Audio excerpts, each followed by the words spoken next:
Okay,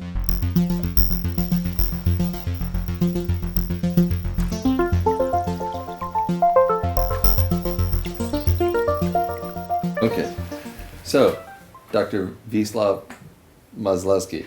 Perfect. Let's start by you telling us a little bit about your background and how you got to working on the project you're working on now.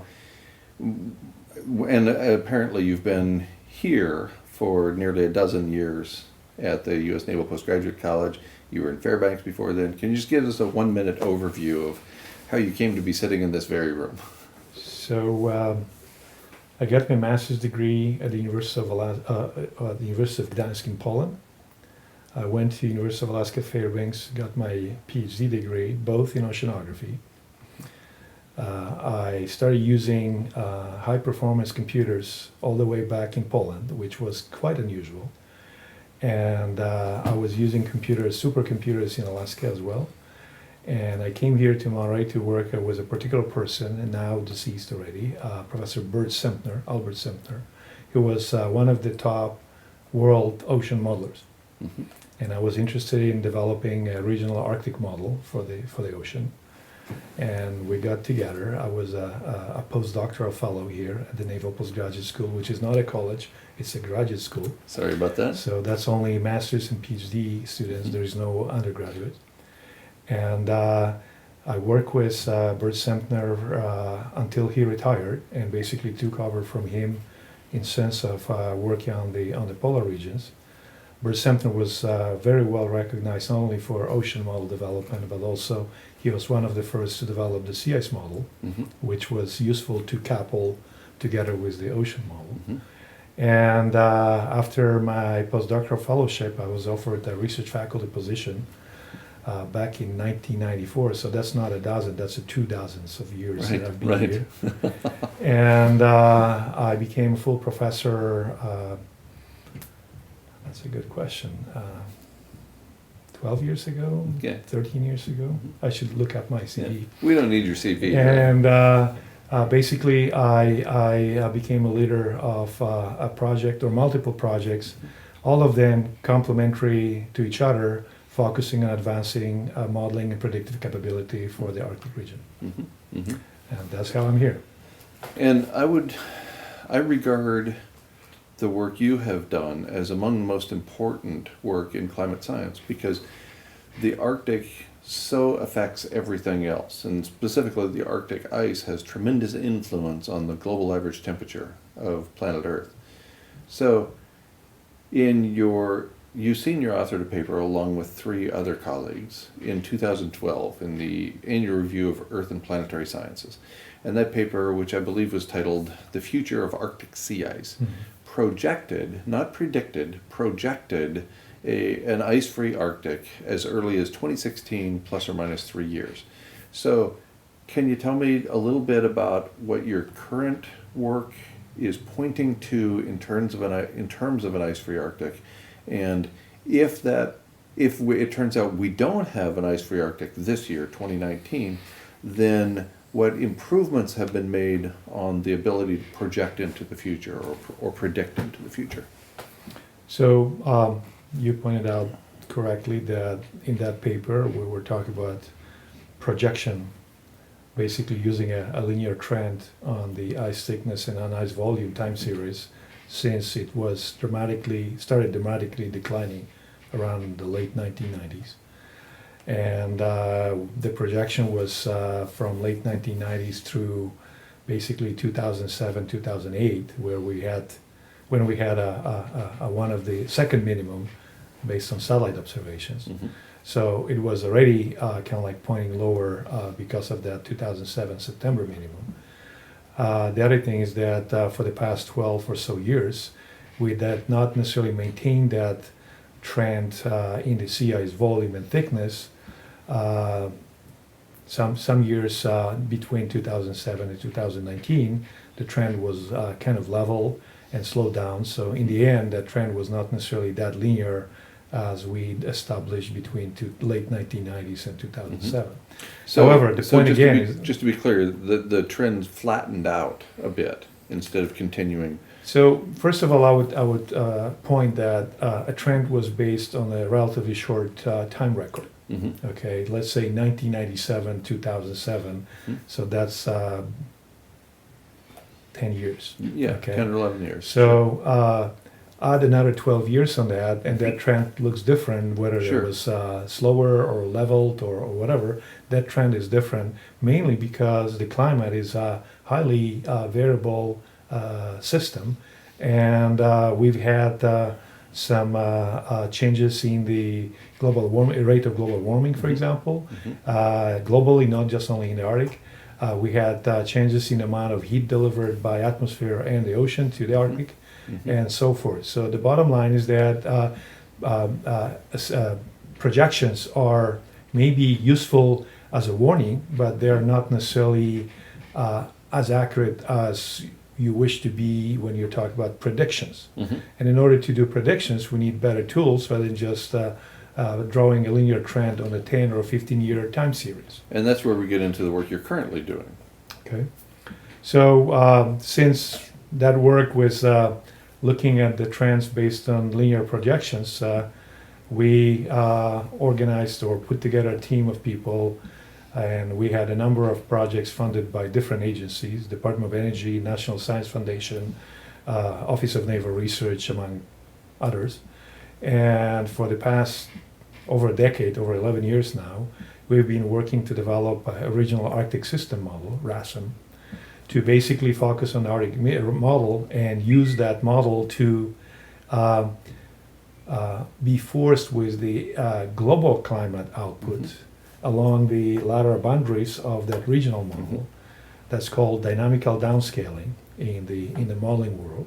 And what we're doing, we're just basically dynamically downscale global climate simulations and reanalysis, being data simulation into global climate models to represent the best state-of-the-art realistic variations of the past and present climate, say for multiple decades or centuries sometime. And we're using that output from global climate reanalysis or global climate simulations and projections to force our regional model to look at how well we can do and understand and predict the Arctic system, Arctic climate system. Currently, we're not making predictions for multi-years or decades. We have made progress to comfortably argue that we can provide reasonable and improved predictions for what we call intra-annual predictions. More than 1 month, less than 12 months. Currently, we're at 6 months, mainly because those type of predictions are available. 6-month predictions are available from global climate models. So, tell us a little bit about that. Your current 6 months projection. We're here in mid-April, so May, June, July, August, September, October. What does the information indicate for 6 months out? So 6 months out for September, currently we're not going to lose ice in summer below 1 million. However, can I interrupt right there? Okay. And can you explain where the 1 million square kilometers comes in? So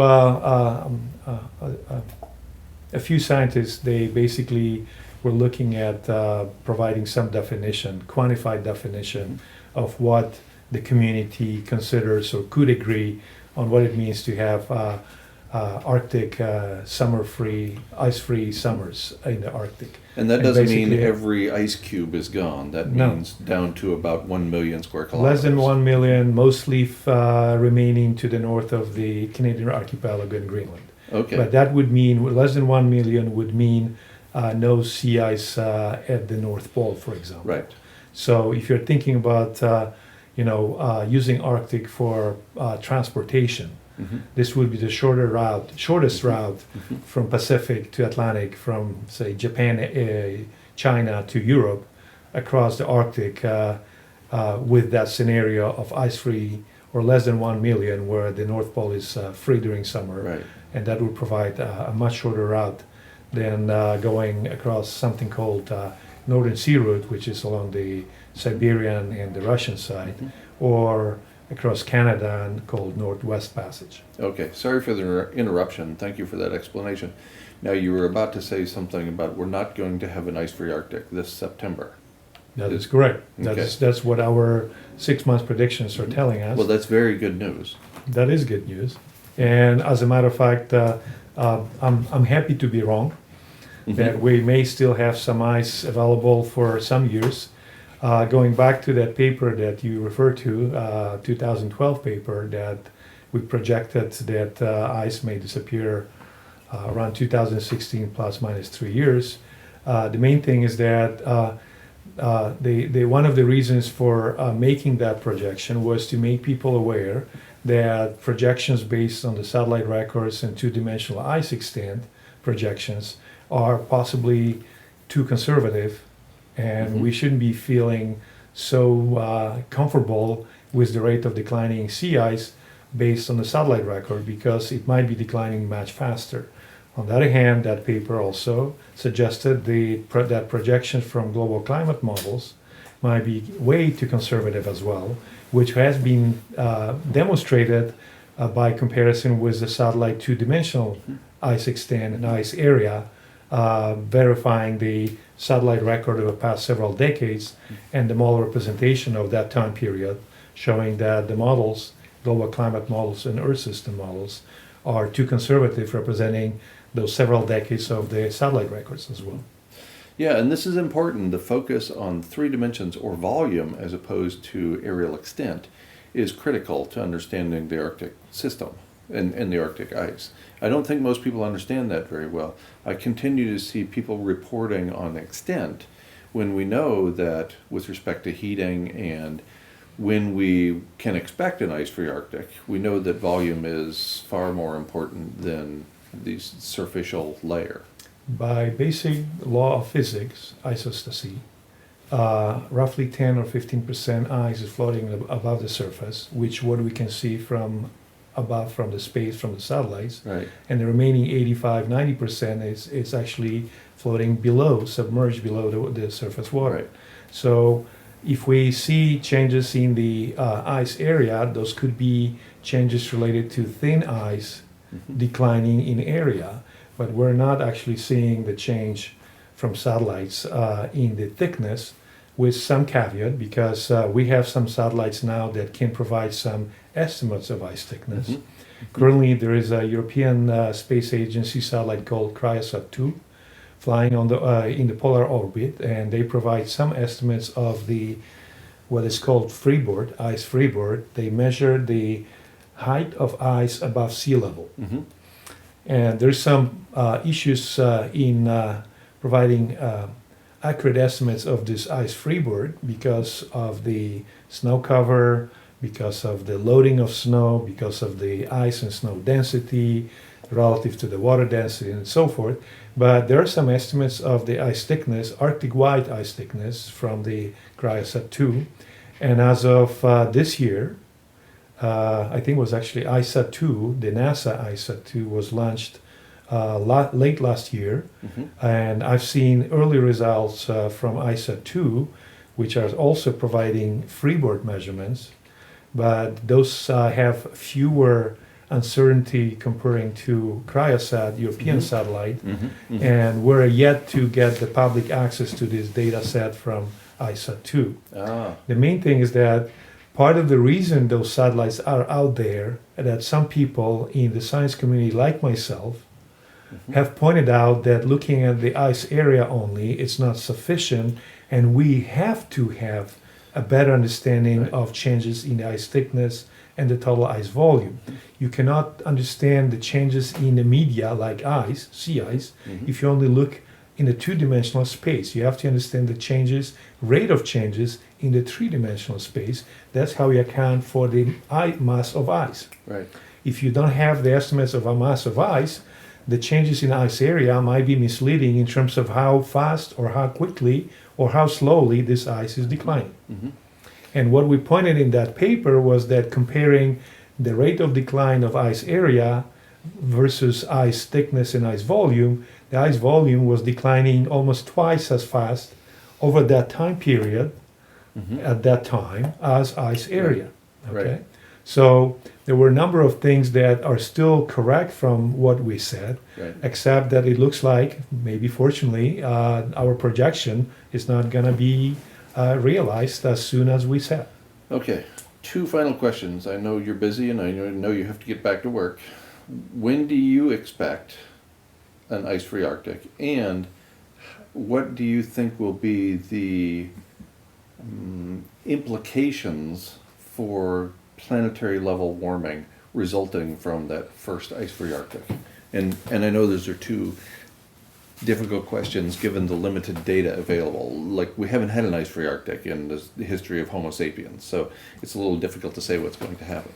So on the first question, I would not provide the answer, definite answer, given that looks like, fortunately, I was wrong with the projection based on linear trend, and I could only say is that I would still argue that the decline or disappearance of ice in the summer might be very abrupt.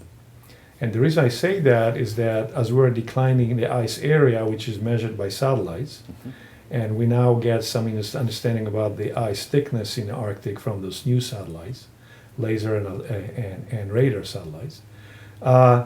If we decline the ice thickness to below some threshold level of thickness that can be melted in a summer, in one summer, Right.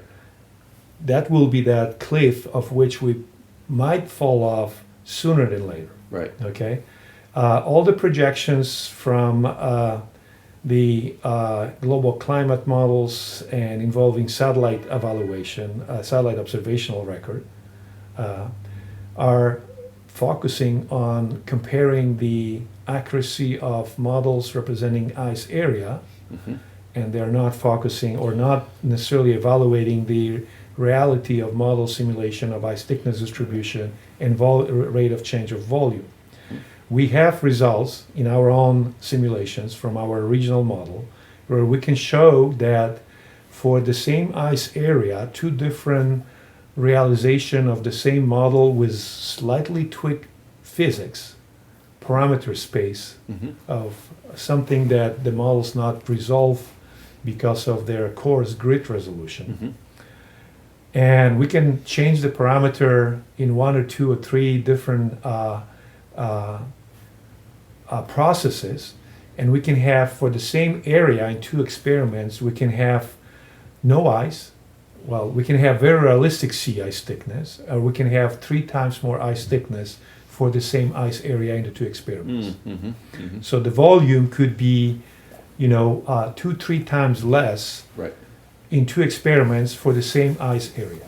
So from that perspective, we still argue that focusing on the satellite record on the in the two-dimensional space, it's not sufficient constraint to provide input or insight on how quickly the ice has been disappearing and how quickly it may disappear.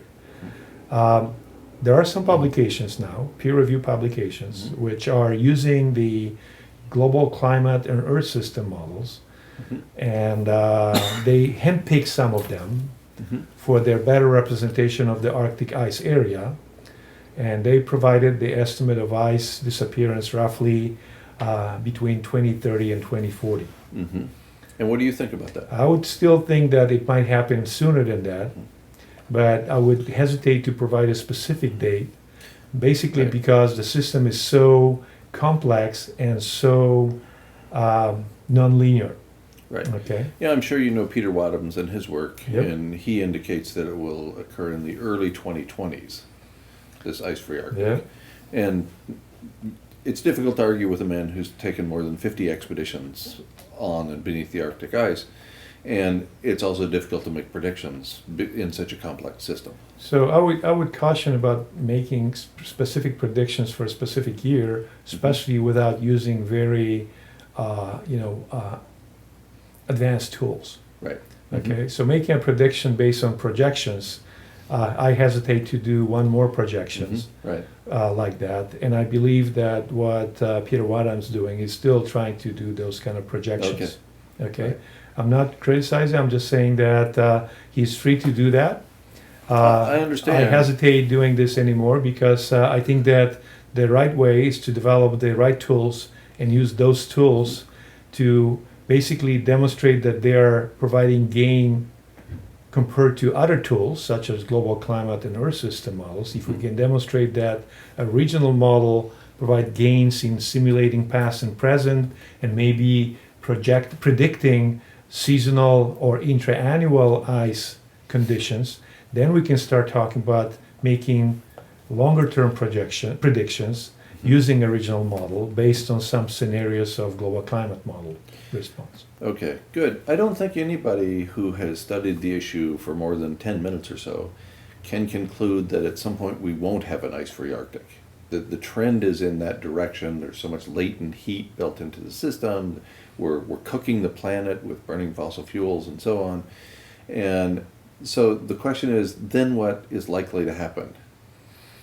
So one thing that is very important is that disappearance of sea ice is not necessarily the worst part of this global warming.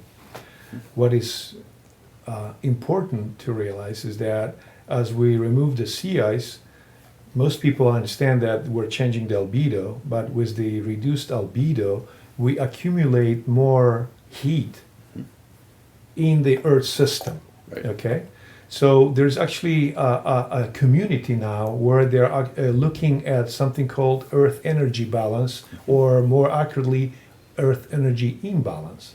Mm-hmm. And that Earth energy imbalance is a quantitative metrics, which is looking at the amount of energy that is coming to the top of the atmosphere, Mm-hmm. and amount of energy coming out of the atmosphere out to the space, and that's not in balance currently. There's more energy coming in that is coming out. Mm-hmm. Okay, Right, that imbalance quantified the global warming. right. Okay, Exactly. and that global warming is concentrated, or the effect of global warming, this energy imbalance at the top of the atmosphere, it's accumulated in the ocean by Right. the oceanic heat content. Right. Mhm. So the ocean can absorb more heat because of the heat capacity of the seawater. And this energy imbalance is kind of like counterbalanced or counteracted by the accumulation of heat in the ocean. And that heat in the ocean, once it's there, it will take a long time to get rid of. The Arctic, with dramatic change from the ice-covered surface to the black ocean or dark ocean, will go from 10% absorption to 90% absorption. Mhm. Okay? That means that with the disappearing ice, we're basically increasing in the Arctic by order of magnitude amount of energy that is absorbed in the ocean. Mhm. Okay? Arctic is not the largest ocean, actually is the smallest ocean of the global ocean on the Earth. Right. But given the Arctic amplification and the amount of heat accumulated due to the change of albedo, it might be relatively a significant contributor or player in this Earth energy imbalance. Mhm. I'm not saying will be the most important one, Sure. but it might be an important one compared to other big oceans. How this will play out in that region in the Arctic, we have a lot of land-based ice, Mhm. Greenland ice sheets, Mhm. icebergs, Canary archipelago covered by land ice. Estimates are that we're talking about much smaller sea level rise due to melting cryospheric land ice in the northern hemisphere, but still this is a very significant one, and a lot of people studying glaciology and glaciers and climate change are suggesting that the northern hemisphere will likely lose the land ice sooner than the southern hemisphere, being the Antarctic ice sheet. Sure, Antarctica has a lot of ice. No But question there's about it. still some big changes happening there, Absolutely. but not as much as we have been observing, measuring in the northern hemisphere. Right, right, absolutely. So one thing that could be important and is not very well understood is the fact of the warmer ocean circulating around Greenland Mhm. or circulating around other glaciers, where we have very narrow and deep fjords that can actually deliver warm water at depth, and then by the local circulation in those fjords, tidewater glacier fjords, we can actually bring that warm water from below to affect the ice termini, which is the land ice coming into the fjord, into the ocean water. Right.